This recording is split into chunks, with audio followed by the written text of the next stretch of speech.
Hello everyone, কেমন আছো সবাই? আশা করি সবাই ভালোই আছো, আর আমিও বেশ ভালো আছি। তো আমরা সকাল সকাল রেডি হয়ে চলে এসেছি স্টেশন। আর আজ আমরা যাব কোথায় যাব? কোথায় যাব? আজ আমরা যাব বারাসাত। তোমরা হয়তো জানো বারাসাতের কালী পুজো ভীষণ ফেমাস, আর ওখানে এত সুন্দর সুন্দর প্যান্ডেল হয় যে সারা রাত ঠাকুর দেখেও শেষ করা যায় না। তো চলো আজ তোমাদেরকেও আমার সঙ্গে নিয়ে যাব। আর এখানে কুহুকে দেখো গোটা স্টেশনে হেঁটে চলে বেড়াচ্ছে, আর ওর পাপা এত ভয় পাচ্ছে যে কোনোভাবে মেয়ে পড়ে না যায়। তো আমি পেছন পেছন দৌড়চ্ছি আর ক্যামেরা ধরে আছি। আর এদিকে দেখো ওর পাপাকে এত বিরক্ত করছে যে কি বলবো, নিচে নামার জন্য ছটপট করছে, আর ওর পাপা কিছুতেই ওকে নামতে দেবে না। তারপরে নিজেই কোলে করে নিয়ে গোটা স্টেশনটা ওকে ঘুরিয়ে দেখাচ্ছিল।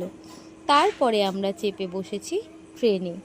সেখানেও কি ম্যাডামের শান্তি আছে?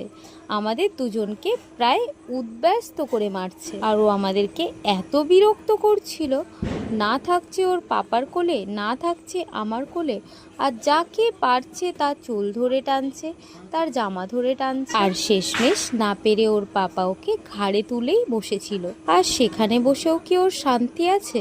ওর পাপার মাথায় যে কটা চুল আছে সব এবার ছিঁড়ে নেবে। তারপর আমি ওকে ফটো তুলছিলাম। ম্যাডাম দেখে, ও বাবা, আবার দেখতে পাচ্ছ হামি দিচ্ছে। ওর মতো কাউকে ফোনে দেখতে পেয়েছে, ও ভেবেছে ওটা ওর বোনই, তাই ওকে হামি দিচ্ছে। তো চলো আমরা প্রায় চলেই এসেছি। আর 2-3টে স্টেশন পরেই আমরা নামবো। প্রায় সন্ধে হয়েই এসেছে। আমরা নামবো ব্যারাকপুরে। আর এই দেখো এখান থেকেই লাইটিং স্টার্ট। আর আজ ছিল কালী পুজো। ব্যারাকপুর থেকে টানা বারাসাতের অটো পেলাম না, তাই হাফ রাস্তাতেই আমাদের নামিয়ে দিয়েছিল। তারপর ওখান থেকে দাদা এসে আমাদের নিয়ে গেছিল। তো এই দেখো গোটা রাস্তাটা লাইটিং, আর এত সুন্দর সুন্দর প্যান্ডেল দেখতে দেখতে যাচ্ছিলাম যে কি বলবো। তারপর ম্যাডাম বাড়িতে এসে এত উৎপাত করছিল। আর এই দেখো ইনি হলেন আমার বর দিদি। দিদির কোলেকে দেখতে পাচ্ছ? আমাদের পুচু সোনা, মানে আমার দাদার ছেলে।